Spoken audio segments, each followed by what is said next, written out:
By the time Amaka realized what she had traded away, the woman in the mirror had already stopped letting her back in. Amaka lost confidence in herself. Every time she looks in the mirror, she wishes to be someone else. They laughed at Amaka's body every single day.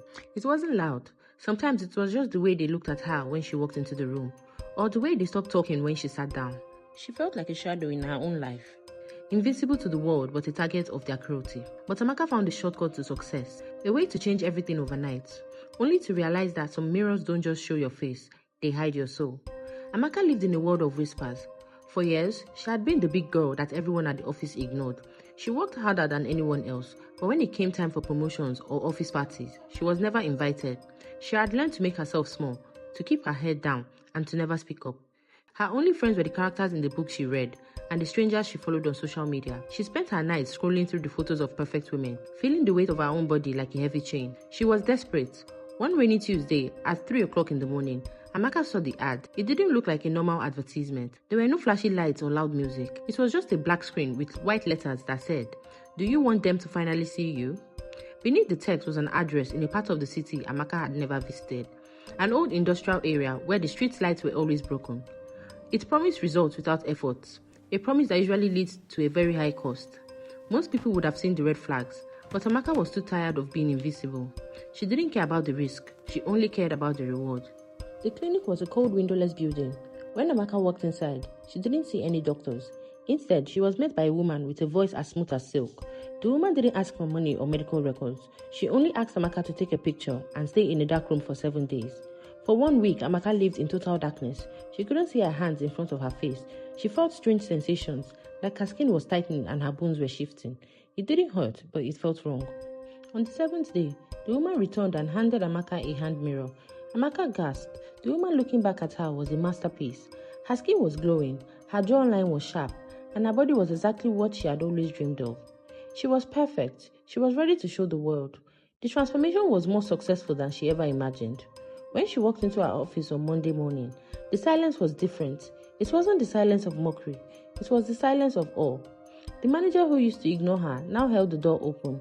The co-workers who whispered behind her back now fought for a chance to eat lunch with her. She felt like she was finally leaving. She was no longer a ghost. She was the star of the show.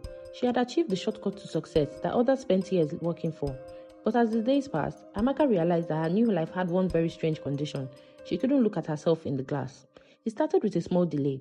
Amaka was washing her hands in the office restroom. When she noticed it, she turned the faucet off and reached for a paper towel. In the mirror, her reflection was still washing its hands. It was only for a split second, but Amaka saw it. Her heart hammered against her ribs. She told herself it was just the flickering light, but then it happened again at home. She was brushing her hair and the reflection stopped. It stood perfectly still with the brush halfway through its hair while Amaka continued to move. The reflection's eyes were different too. They weren't Amaka's eyes. They were colder, harder and filled with a strange kind of hunger. Amaka tried to run from the truth. She covered every mirror in her house with black sheets. She avoided shop windows and turned her phone off so she wouldn't see her face in the screen. But the curiosity was too strong. She needed to know if she was losing her mind. She stood in front of the large mirror in her bedroom and slowly pulled the sheets down.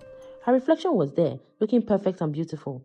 Amaka took a deep breath. She moved her hand. The reflection moved its hand. She smiled. The reflection smiled. It's okay, she whispered to the empty room. "I'm just tired."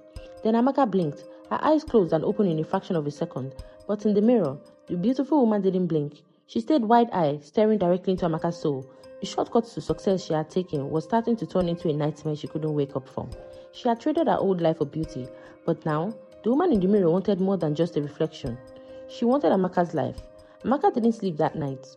Every time she closed her eyes, she felt like someone was watching her from the corner of the room. She had spent her whole life wanting people to finally see her. But now that a perfect version of herself was staring back from the dark, she was terrified. The next morning, the glitches got worse. As she brushed her teeth, her reflection didn't just move slowly. It did things Amaka wasn't doing.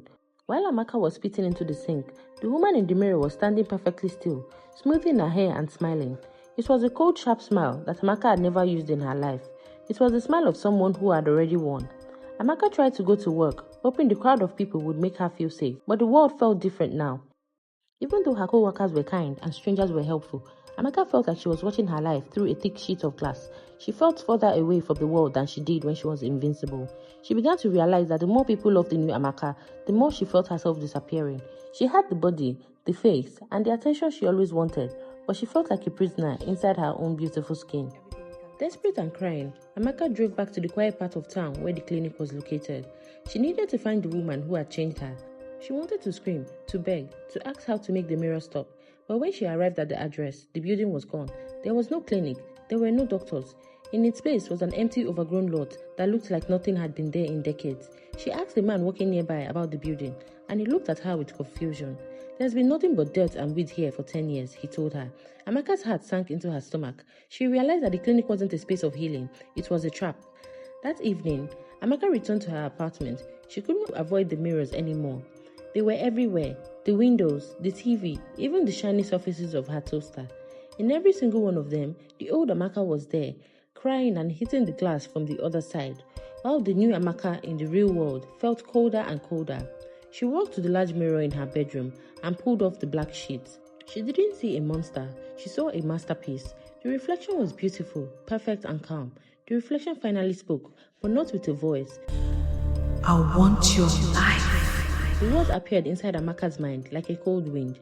"You don't want to be you anymore," the reflection whispered. "You asked the world to love a version of you that didn't exist. So I became that version, and now I am the one who is real." Amaka tried to scream for help, but no sound came out of her throat.